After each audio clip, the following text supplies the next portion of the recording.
Hey folks, I'm Chuck Black. We're doing Quakka Prime from scratch. We're continuing to implement device monitoring. In today's lesson, we will implement the REST API side of devices, and we will be implementing get and put in the device monitoring app. So let's get started.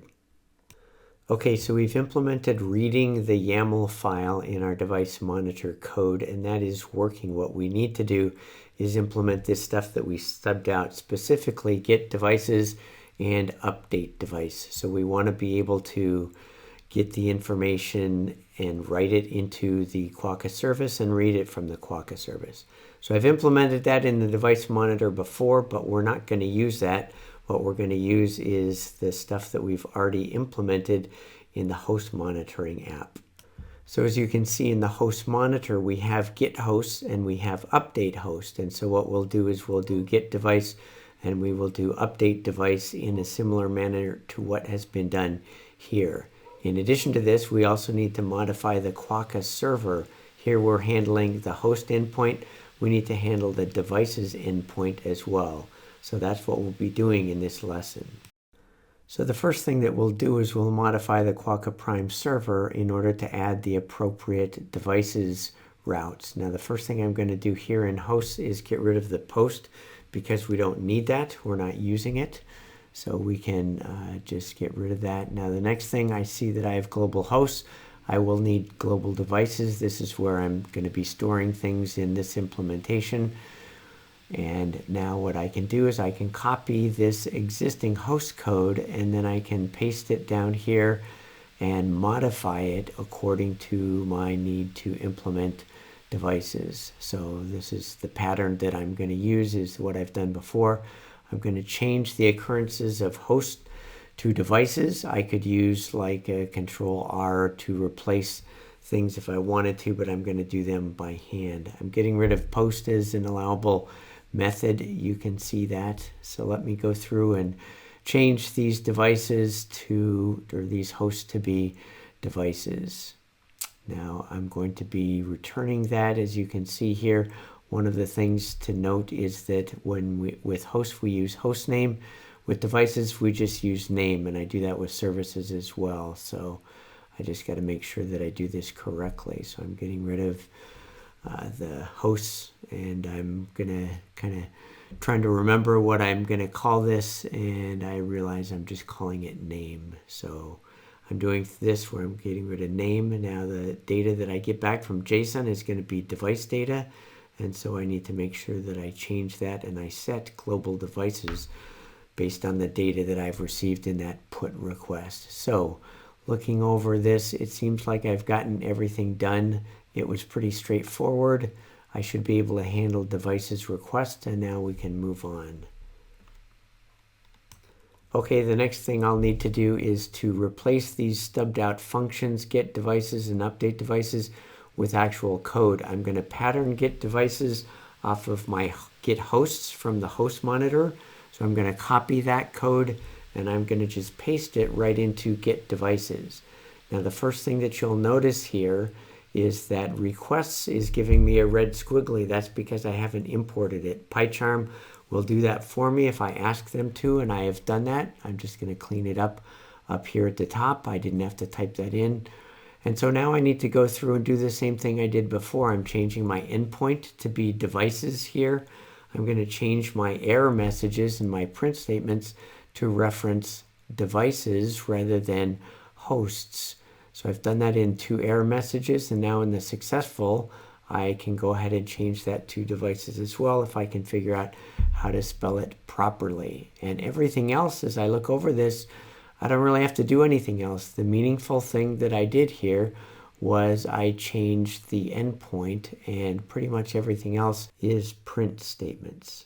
So now let's implement update device by doing essentially the same thing. We're going to go back to host monitor. We are going to highlight the code for update host, and we're going to copy it, go back to our device monitor and replace that print statement with the code for updating the host that we've just copied. Now we'll need to do a few things, including changing host name to just name, because remember that's what our devices are using. We're going to change references to host to be references to device, and the JSON that we get is going to be a device, not a host. And now the next thing that I'm going to do is, it annoys me when things are separated on separate lines and they don't have to be. So I'm going to make sure everything is on the same line since it fits.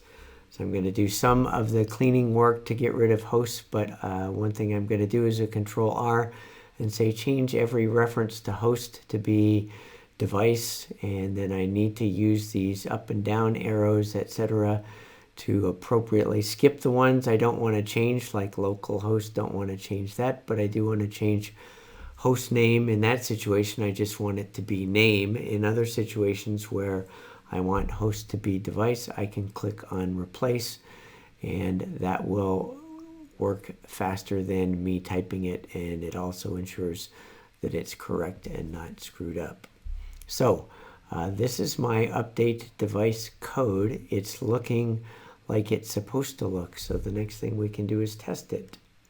Okay, so we've implemented get devices and update device. We've also modified the Quokka-server to handle endpoint requests for devices. The next step is to figure out how we can modify the functionality so that we can actually test this. Now, read devices YAML actually does a number of things. It does get devices and it does update device. So it does both of those things. Therefore, we should be able to just modify our mainline program. So we're going to do a pretty print. I'm importing pretty print.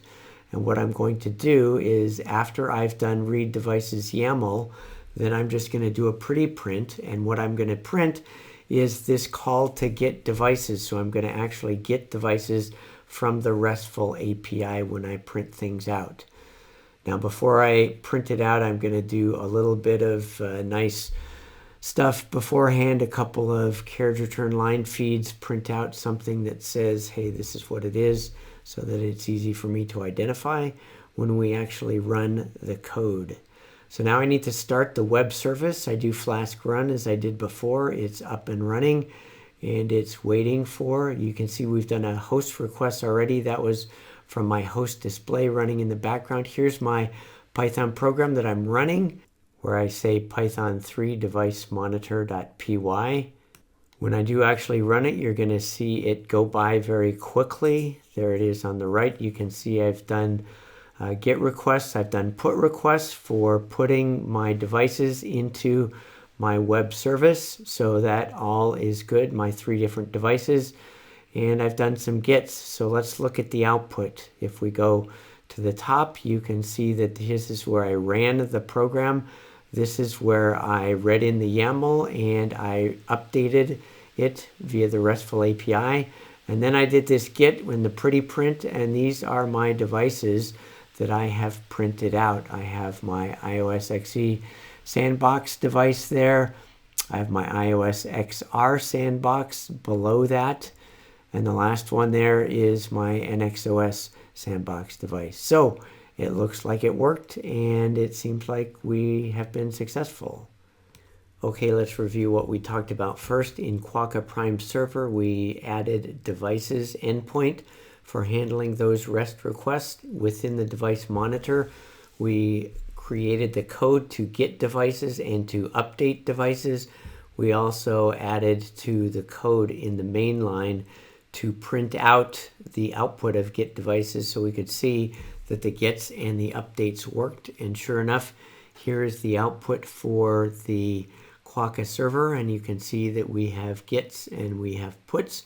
And here's the output from the device monitor program itself, showing that it is successful. So we're moving along in our implementation of device monitoring. Hopefully this all made sense. And if not, or even if it did, please feel free to give me your comments or questions. Thanks for listening. Hey, thanks for watching this episode on Quakka Prime from scratch. I'm Chuck Black. If you do have questions or comments, feel free to leave a message with this video. I'm also on Twitter at Chuck A. Black. If you want to send email with a question, comment, or just to say hi, the email address you can reach me at is python.52.weeks quokka-server@gmail.com. Also, remember to subscribe to this channel. I hope these lessons are helping you to achieve your goals towards becoming a real software developer. So long for now, and see you at the next episode.